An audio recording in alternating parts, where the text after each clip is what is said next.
Challenge कर रहे हैं कि एक तरफ दिल्ली का मुख्यमंत्री आवास है, दूसरी तरफ प्रधानमंत्री आवास है, मीडिया को लेके जाइए दोनों जगह। जो आप कह रहे हैं ना कि चौक चौराहे पे चर्चा होती है, ये चौक चौराहे पे चर्चा नहीं होती है, सिर्फ बीजेपी के प्रेस कॉन्फ्रेंसेस में आपके नोएडा के स्टूडियोज में चर्चा होती है। बेहतर मुख्यमंत्री कौन, बेहतर सरकार कौन? UPA Manmohan Singh ji, NDA Narendra Modi ji. देश के भविष्य के लिए जरूरी क्या है, मंदिर या विद्यालय? दूरदर्शी नेता कौन, नरेंद्र मोदी जी या राहुल गांधी जी? बैचलर्स डिग्री दे रहे हैं, लेकिन अलग अलग स्किल कोर्सेज में, एंटरप्रेन्योरशिप कोर्सेज में, जहां से सीधा वहां पे स्टूडेंट्स जॉब्स की शुरुआत में जा सके। दिल्ली में बहुत सांप्रदायिक दंगे हुए थे, खौफनाक, 60 से ज्यादा लोगों की मौत हुई थी। उस वक्त आतिशी सिंह कहां थी? दिल्ली के मुख्यमंत्री अरविंद केजरीवाल कहां थे? तो चलिए शुरू करते हैं। चलो भाई, देखो अब मैं क्या करता हूं। अरविंद केजरीवाल जी और आतिशी जी की स्टाइल ऑफ फंक्शनिंग में कितना फर्क है? कौन कितने घंटे ज्यादा काम करता है?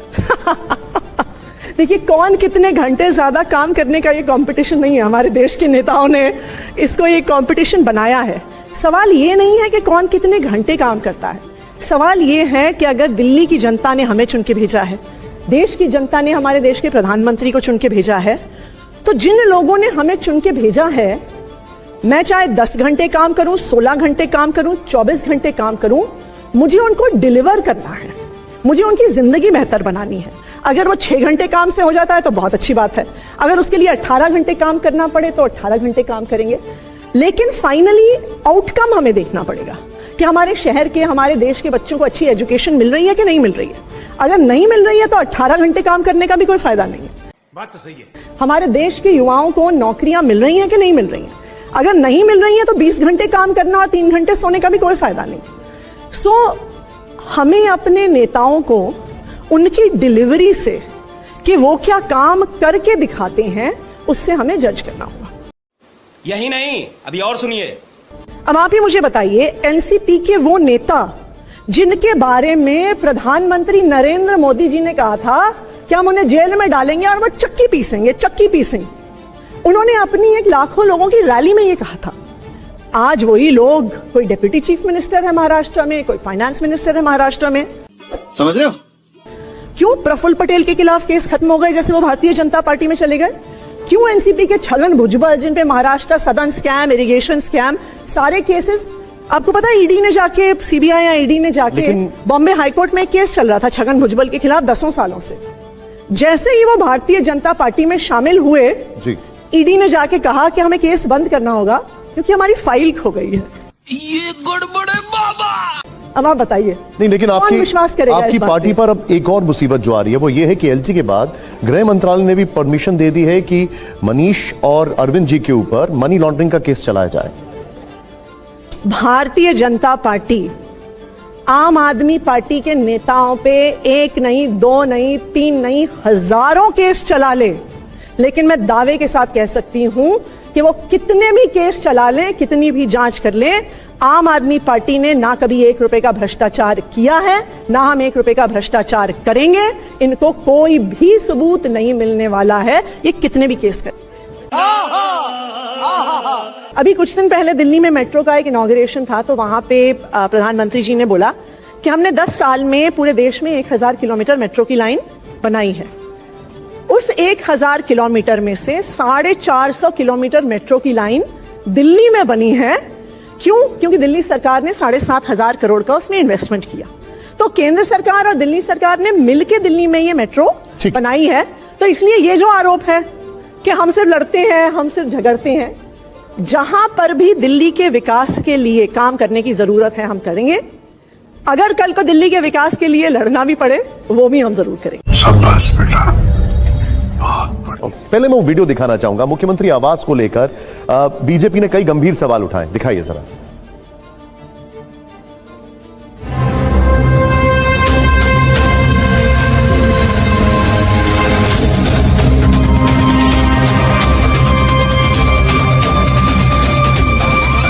एक आदमी 300 एकड़ के बंगले, उसको हम कह सकते हैं कि भैया बंगला खाली करो, थोड़ा आम लोगों को भी दे दो जगह। तो इस पार्टी से जो जो नेता जीत के आएंगे, जो जो लोग जीत के आएंगे, वो बड़े बंगले नहीं लेंगे। जहाँ रह रहा था वहीं रहेगा, उसको बड़ा बंगला नहीं रहेगा। आतिशी जी, बीजेपी कह रही है कथनी और करनी में फर्क है। क्या बोला तूने? हमने तो कुछ दिन पहले कहा भी था भारतीय जनता पार्टी को, हमारे 2 नेता सौरभ भारद्वाज जी और संजय सिंह जी ने कहा था खोलिए मुख्यमंत्री आवास। जो आप ये वीडियो दिखा रहे हैं, आरोप लगा रहे हैं जी, सोने का टॉयलेट है जी, चांदी की किचन है जी, स्विमिंग पूल है जी, हीरे जवाहरात का मिनी बार है जी, लेके चलो मीडिया को अंदर। ये तस्वीरें चल रही हैं वैसे। तो आप ये किसने बनाई हैं तस्वीरें? आप लेके चलिए मीडिया को अंदर। संजय सिंह जी और सौरभ भारद्वाज जी गए, वहां पे छावनी बना दी। ये बीजेपी ने जारी की है, क्या ये कह रही हैं आप? ये एक्चुअल तस्वीरें नहीं है मैम? आप मीडिया चैनल्स को लेके चलिए। मैं आपसे पूछ रहा हूँ, क्या ये एक्चुअल तस्वीरें मैं नहीं आपसे ये कह रही हूँ कि आप सारे मीडिया चैनल्स को लेके चलिए। बात तो सही है। हम बीजेपी द्वारा जारी एक वीडियो जिसमें वो कह रहे हैं जी सोने का टॉयलेट है जी, हीरे जवाहरात की किचन है जी। ये वीडियो एक मिनट मैम, मैं एग्जैजरेट नहीं कर रहा हूं, मेरे सामने ये वीडियो चल रहा है। मेरी बात तो सुन लीजिए। आप बताइए कि अगर हम कह रहे हैं मीडिया चैनल्स को अंदर लेके चलिए तो क्या दिक्कत हो रही है? और आपसे यहां पे मत लेके चलिए, जो प्रधानमंत्री जी का राजमहल है वहां पे भी लेके चलिए। सही पकड़े हैं। मेरे पास भी फोटो है कि वहां पे 300 करोड़ रुपए का कालीन लगा हुआ है जो मिडल ईस्ट से आया और सोने के धागों से बुना हुआ है। करोड़ों रुपए के वहां पे झूमर हैं जिसमें हीरे जवाहरात लगे हुए हैं। कोई तो ये भी कह रहा था कि जिस कुर्सी पे प्रधानमंत्री जी राजमहल में बैठते हैं वो जैसे लाल किले का वो है ना, जहां पे उनका दरबार होता था, तो वो 150 करोड़ की तो उनकी कुर्सी है। आतिशी जी, अभी कुछ दिन पहले मैं आपसे एक चीज, क्योंकि आपने पॉइंट रखा है इसलिए मैं अभी कुछ दिन पहले आप बिल्कुल रखिएगा। प्रधानमंत्री जी ने कभी नहीं कहा कि मैं कभी ये गाड़ी लूंगा, मैं कभी बंगला नहीं लूंगा। प्रधानमंत्री जी ने तो कभी नहीं कहा ये बातें। झूठ बोल रहा है। अरविंद जी का वो वीडियो हमने जरूर दिखाया। तो प्रधानमंत्री जी का 2700 करोड़ का राजमहल बनाना क्या ठीक है? वो भी देश को दिखाया जाए कि आखिरकार क्यों हमारे देश के प्रधानमंत्री को सोने के धागे के कालीन चाहिए, क्यों उनको हीरे जवाहरात वाले झूमर चाहिए, क्यों उनको 150 करोड़ की सोने से लदी हुई कुर्सी चाहिए। खोलिए आप उसे भी। क्यों आप, हम तो चैलेंज कर रहे हैं कि एक तरफ दिल्ली का मुख्यमंत्री आवास है, दूसरी तरफ प्रधानमंत्री आवास है, मीडिया को लेके जाइए दोनों जगह। समझ रहे हो? क्यों आप छावनी बना रहे हैं? नहीं, लेकिन क्या कोई कंपटीशन चल रहा है प्रधानमंत्री से? देखिए, देश के सामने ट्रांसपेरेंसी से दूध का दूध पानी का पानी हो जाए। बताइए, यहाँ पे बहुत सारे युवा बैठे हैं, बताइए दोनों जगह हमें लेके जाना चाहिए कि नहीं जाना चाहिए मीडिया को? इनको भी लगता है आप दोनों जगह मीडिया को लेके जाइए, सबको पता चल जाएगा ये आरोप कि कौन कहां पर कैसे रहता है, दिल्ली का मुख्यमंत्री आवास कैसा है और प्रधानमंत्री का राजमहल कैसा। लेकिन ये आरोप आज हर चौक चौराहे पर इसको लेकर चर्चा होती है, ऐसे तो नहीं होता है। इसको लेकर बातचीत होती है, और बातचीत होने के पीछे की वजह यह है कि ये जो कहा जा रहा है बीजेपी की तरफ से और जो आरोप लगाए जा रहे हैं कि वो अपने आप को आम आदमी बताते हैं और वो इतने खास और इतने स्पेशल ट्रीटमेंट से आलीशान जगह पे कैसे रहते हैं। एक लिस्ट बीजेपी ने बताई, 28 लाख का टीवी यूनिट, 2 लाख का माइक्रोवेव। कह रहे हैं ना कि चौक चौराहे पे चर्चा होती है, ये चौक चौराहे पे चर्चा नहीं होती है, सिर्फ बीजेपी के प्रेस कॉन्फ्रेंसेस में आपके नोएडा के स्टूडियोज में चर्चा होती है। दिल्ली के चौक चौराहे पे चर्चा होती है कि दिल्ली एक इकलौता राज्य है जहाँ पे 24 घंटे। और ये जो लिस्ट गिनाई जा रही है, और जो आप जहाँ पे नोएडा में आपका स्टूडियो है, जहाँ पे भारतीय जनता पार्टी की सरकार है, इस साल की पीक गर्मी में यहाँ पे 8-8 घंटे के पावर कट लगे थे। चर्चा चौक चौराहे पे इस चीज की होती है कि दिल्ली के सरकारी स्कूल के बच्चे फ्रेंच सीखने के लिए पेरिस जा रहे हैं, लेकिन मध्य प्रदेश में, उत्तर प्रदेश में टीन टप्पर में बच्चे पढ़ रहे हैं। चौक चौराहे पे चर्चा इस बात की होती है कि दिल्ली के इस मौसम में जब सर्दी खांसी वायरल फीवर सबको हो रहा है, मोहल्ला क्लिनिक में फ्री दवाई मिलती है, फ्री इलाज मिलता है, लेकिन अगर आप किसी और राज्य में होते तो एक छोटी सी बीमारी में परिवार के एक सदस्य को 1,500 रुपए खर्च करने पड़ते। ये बड़ी अच्छी बात कही आप। ये है रैपिड फायर राउंड। आप लोग तैयार हैं इसके लिए? तैयार हैं कि नहीं है? मैम आइए आप। इसमें क्या होगा आतिशी जी, आप मेरे साथ आइए, मैं आपको यहां पर ऑप्शंस दूंगा और इन ऑप्शंस में से आपको एक पिक करना होगा। बेहतर, दिखाइए जरा सवाल, बेहतर मुख्यमंत्री कौन?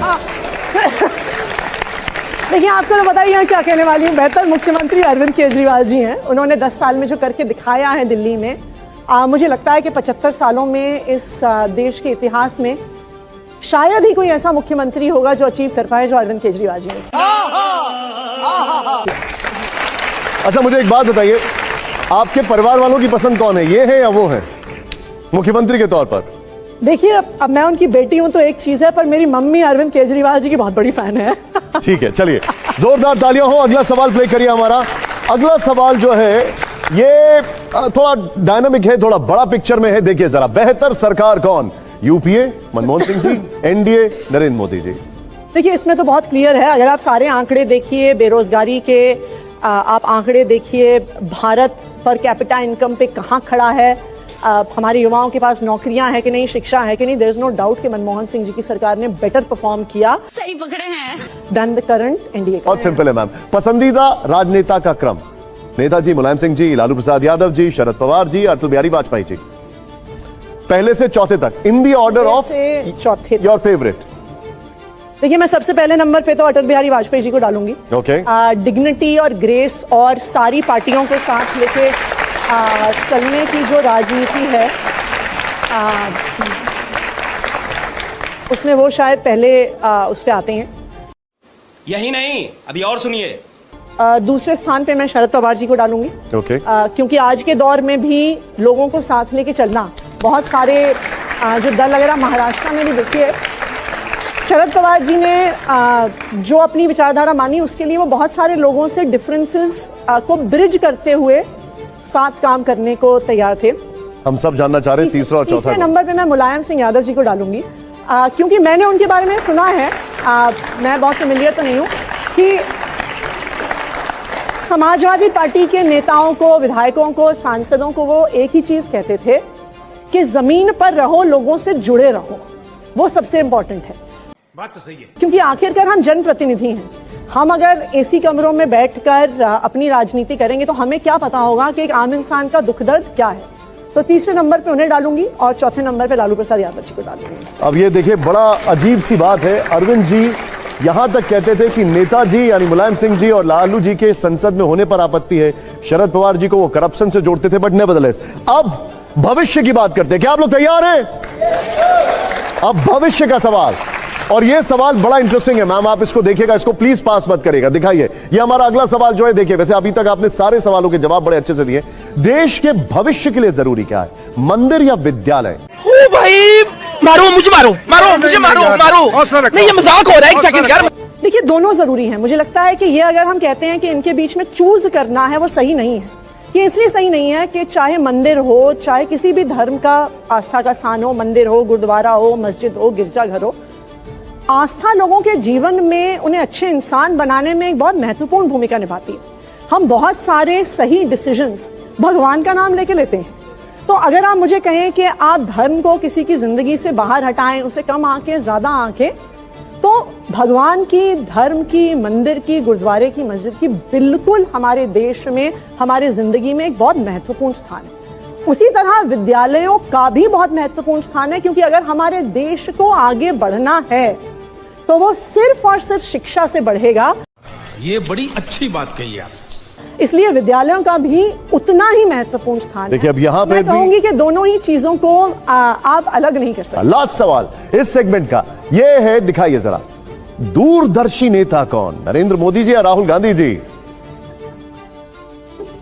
पास बेहतर रहेगा इस पे। क्या इसकी वजह यह है कि वो पूर्वांचल में जाके बड़ा दिल्ली सरकार को कोस रहे थे?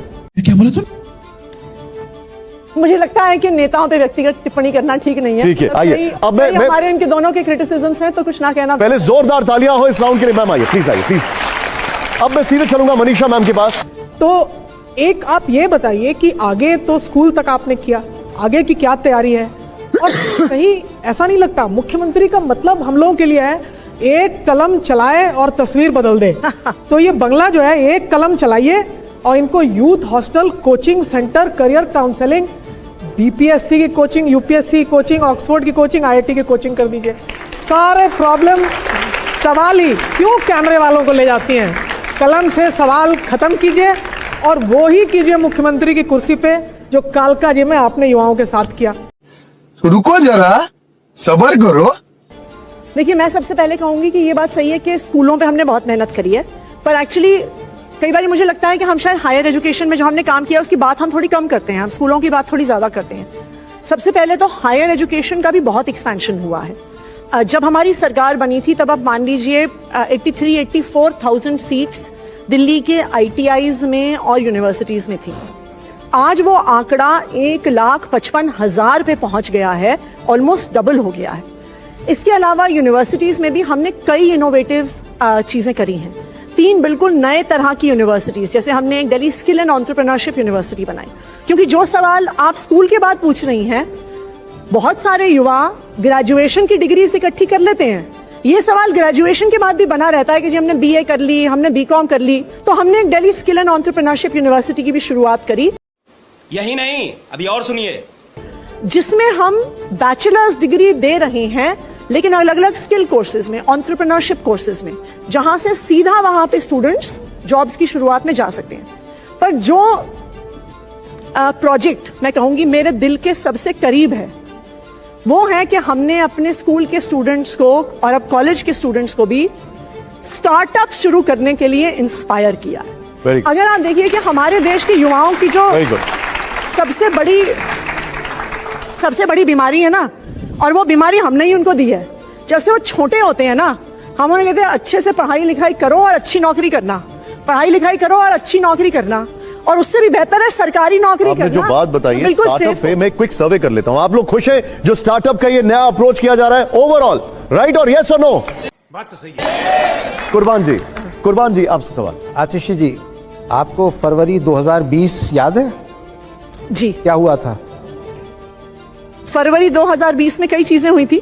दिल्ली में बहुत सांप्रदायिक दंगे हुए थे, खौफनाक, 60 से ज्यादा लोगों की मौत हुई थी। उस वक्त आतिशी सिंह कहाँ थी? दिल्ली के मुख्यमंत्री अरविंद केजरीवाल कहाँ थे? आम आदमी पार्टी कहाँ थी?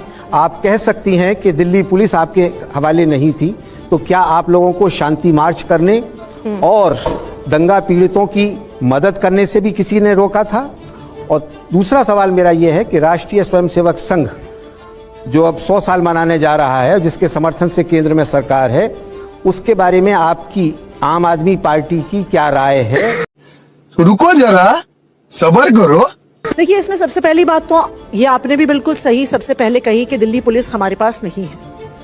किसी भी, चाहे आप दंगे की सिचुएशन लीजिए, या अगर मैं उसका एक और एग्जांपल दूं, ये एक दंगा एक मैन मेड डिजास्टर है। उसी तरह से अगर आप किसी भी नेचर मेड डिजास्टर में जाइए, तो कोई भी एजेंसी हो, चाहे पुलिस हो, चाहे फायर फाइटर्स हो, चाहे एनडीएमए हो, एक चीज बहुत क्लियर कट तरीके से आपको बताएंगे, हमें तो बिल्कुल बताते हैं कि जब तक सिचुएशन कंट्रोल में नहीं आती है, किसी भी नेता को जमीन पे नहीं आना चाहिए, क्योंकि सिचुएशन एक्चुअली वर्सन हो जाती है। सही पकड़े हैं। हमारा दिल्ली का फायर डिपार्टमेंट हमें कहता है, अक्सर कहीं पे आग लग जाती है, मैं मुख्यमंत्री के तौर पे, इससे पहले मंत्री के तौर पे हम साइट को विजिट करने जाते थे। हमें दिल्ली फायर डिपार्टमेंट ने बहुत क्लियर कट कहा, मैडम पहले हमें आग बुझाने दीजिए। नेता लोग वहां पे आ जाते हैं, आपके साथ पब्लिक आती है, स्थिति और बिगड़ जाती है। पहली बात। यही नहीं, अभी और सुनिए, तो इसलिए अगर आप ये कहें कि क्या दिल्ली पुलिस ने सब कुछ ठीक किया, क्या आर्मी बुलानी चाहिए थी, क्या सीआरपीएफ होती, वो जल्दी चीजों को रोक पाती, हो सकता है। लेकिन अगर आप ये सोचें कि भाई 4 नेताओं के 50 लोगों से ग्राउंड पे उतरने से तब वो दंगे रुक जाते, देखिए दंगे अगर आपको रोकने हैं तो पुलिस को ही, पैरामिलिट्री को और आर्मी को इंटरवीन करना होगा, और कोई तरीका दंगा रोकने का नहीं है। किसी